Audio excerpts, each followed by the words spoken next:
Hi,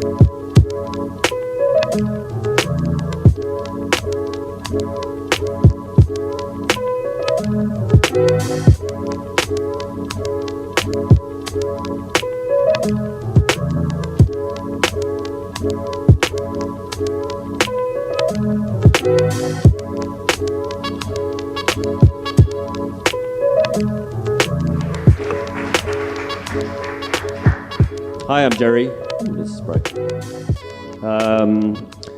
So I'm from the Operatives. Basically, I moved to Melbourne back in 1999.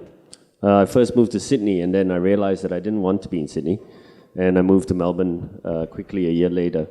And my initial start was actually studying to be a chef, and I was also studying marketing. But at the same time, Australia is quite a free place coming from Singapore to do what you want to do. And, it tied in really nicely. We're starting to listen to a lot more music here, realizing that, DJing, maybe not even DJing so much, but collecting music, buying vinyl and starting to play it at home, ended up spending 4 or 5 hours a day, after you finish school, come home, have a mix, learn how to beat match, do what you do. But never thought that, it would lead to actually having the desire to, start an event. But what came about was, we were like, okay, maybe we're good enough to get out and start DJing now. And no one would give us a gig. Not at all.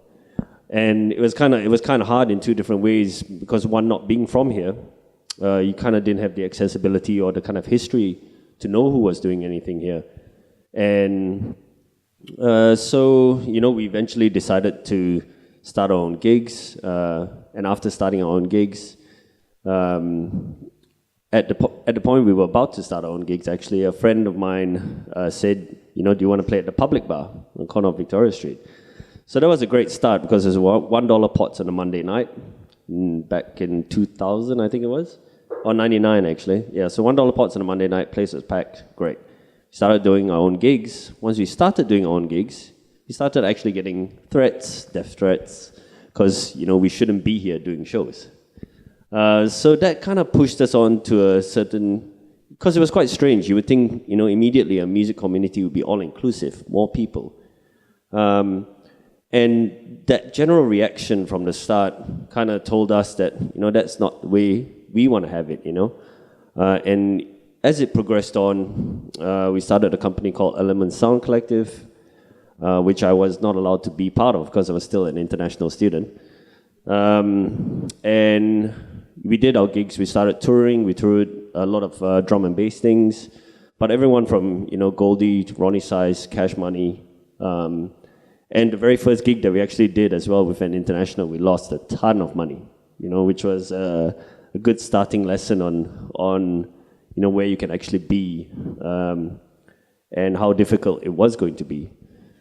So progressively, as the years moved by, the Operatives started in 2004.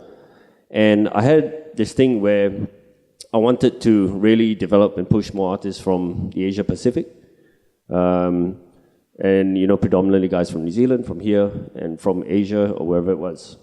And that's how the Operatives started. We started doing gigs and shows, tours, and then at the same time as well, I would probably be holding 3 different jobs down, working as a bartender, a bussy, or doing whatever I can to make ends meet, to fund my desire to run my shows. Because chances are that you would not be making money from most of them. But you still wanted it to happen because, there was that strong desire for it. And I guess, the drive and the passion is something that pushes you on to make something happen. And, there was, within, and at that time, obviously with the drum and bass community, and I'll call it that, because it was a group of guys and girls who loved the music so much, so, and to be able to find a way to get the right people down and present it to the community and make sure that we had the shows and stuff was great. And started booking venues, so trying to understand all facets of the industry from the aspect of the venue to how how each and every person in the venue works, from the bussies to bartenders to the door staff. And then on the other end, understanding all the production aspects as well, so that if something goes technically wrong, you are able to help as well.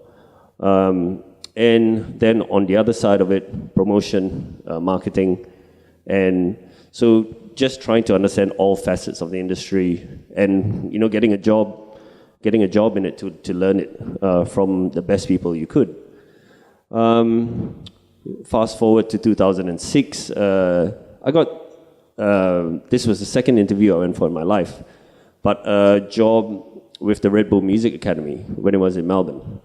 Now this was quite a life-changing experience for me, because it was a life-changing experience for me because when I got 60 CDs sent to me, the job was basically, these are the participants of the academy.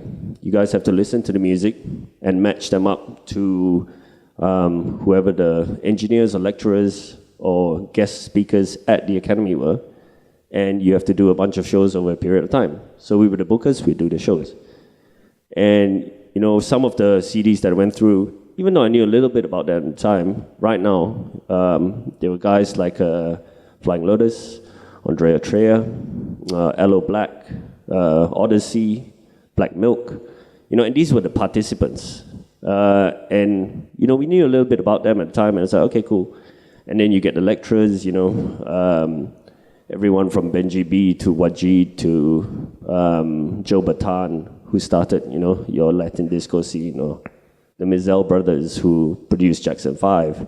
And you start to understand that, whoa, this is no joke.